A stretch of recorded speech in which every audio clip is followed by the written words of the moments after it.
Hey everybody, it's Christine. Today I have a new layout using the brand new Simple Vintage Cottage Fields collection from Simple Stories.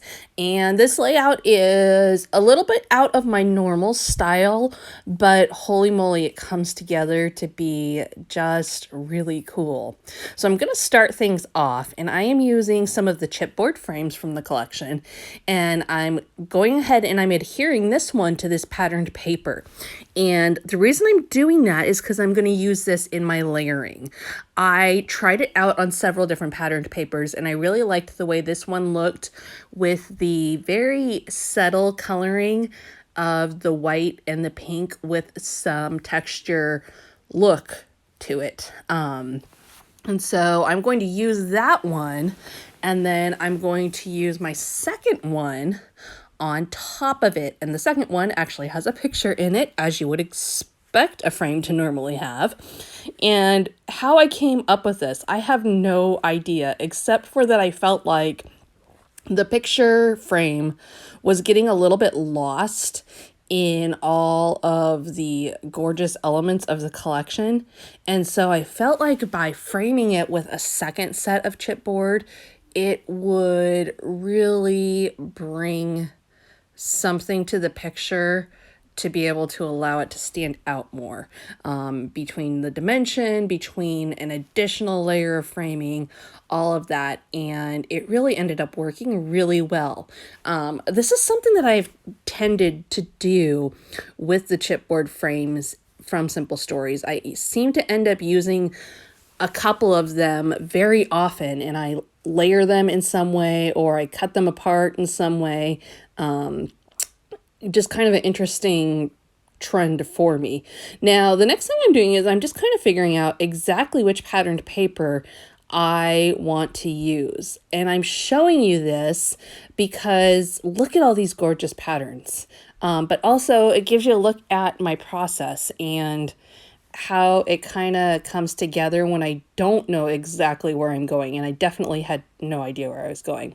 So in the end, I felt like the softer coloring of this collection was going to work the best. But what that was going to look like, I wasn't exactly sure yet.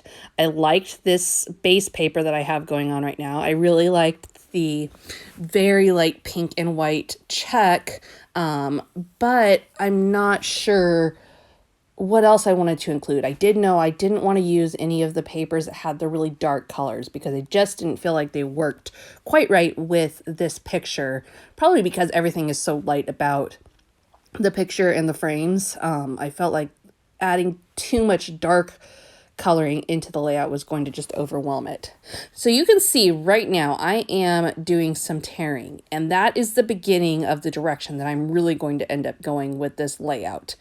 I'm actually going to end up pulling up this pink paper and changing up the tearing, but I'm still going to be using these same papers that you see right in front of you right now. So again, this gives you a little bit of a glimpse into how my process works, how I arrive where I do.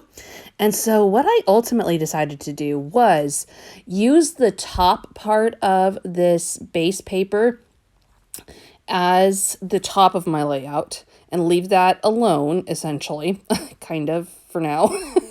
And then I'm going to build some torn ruffles, if that's probably the best description I can give you. So I'm going to use this pink and white, and I'm going to have some tearing. Now, what you're noticing right now with the yellow paper is that I started to tear and I realized, I want the white side of the tearing. And this is something that I can never remember which side when I tear is going to end up with the white showing and which side is going to end up without the white showing. And it's just because I don't do the tearing that often, I guess. But easy fix. So I wanted the other side, so I just cut it off with my paper trimmer. I'm also going to use this paper, and you can see now that I got it right this time. So I pulled my paper back to get the white edge. And so I'm incorporating the pink check, the yellowish. It's a kind of a yellow beige color, really. And then another of that same shade of pink for my ruffles. So the yellow is really the extra color in there. Not really exactly sure why I decided to go with 3, except for that I liked how it looked. So you roll with that. I probably could have gone with just pink and the golden yellow, but ultimately I really liked the solid pink in there as well. You know, the checks can get a little busy too. And so that having the solid pink and having the more solid yellow kind of helped to keep that under control, I guess. So as I'm going, you can see I'm just layering one after another. Doesn't really matter too much how straight they are when I'm tucking them under, just as long as I get them all the way across the layout. And I'm also pulling up that white edge as I go so that it will have added dimension in there. This is a technique, honestly, the ruffle technique, I would call it. I have done this for years in different variations. All started with a card that I had published, goodness, 2014, 2013. A card that I used coffee filters on and made ruffles with it. And then from there, when it got picked up to be published by Cards Magazine, I was so excited that I just started trying that technique constantly. And so I have tried it in so many different ways. And I'm going to tell you, very rarely is it a fail. You can approach this with circles. You can approach it with torn patterned paper. You can approach it with triangles, even rectangles and squares. You just really can't go wrong. Punched papers, like border punch papers. There are so many ways to try this. And obviously you can get a very vintage look going with it. You can also get a very graphic look going with it. There are just so many options. So if you've never tried something like this, definitely encourage you to try it, because it's just a technique that really works. It's a great way to add both texture and dimension. Also a great way to just use some patterned paper in a cool way that is a little bit unexpected. So as I'm wrapping this up, I'm getting to the very end. At the bottom, I will have a little bit of the patterned paper showing. That's fine. That is just the way it goes. And because the patterned paper is in the same color scheme, it works just fine. You can see I could do one of the pinks or yellows at the bottom and hide that, but I felt like it wasn't a distraction or anything, and it kind of brings the top and the bottom together that way. So just going back and pulling everything up, trimming, making sure everything is how I want it. And then we'll go on to the next step, which is going to be adding on the chipboard frame. Now you can see, and as you saw earlier, I laid this out on patterned papers and a lot of them it just didn't work with. But you can see that it works just perfectly with this setup. It complements the picture. It brings the whole thing together. It just works, and it showcases the frame as well as the picture of the girls just beautifully. Now you'll notice I did add some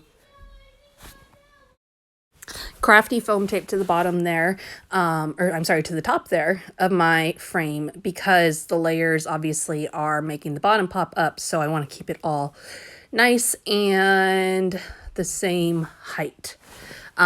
So that is the beginning. And now I'm going to go even further down a path that doesn't look like the normal Christine, and add some embellishments. This collection showcases tons and tons of flowers.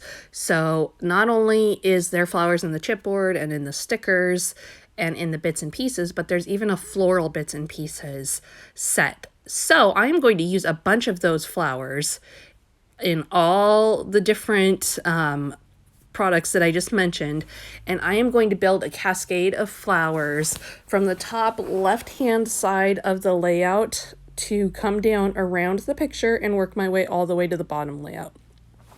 Obviously, I'm going to stick within the color scheme that I already have going on, so I'm not going to bring in any dark flowers.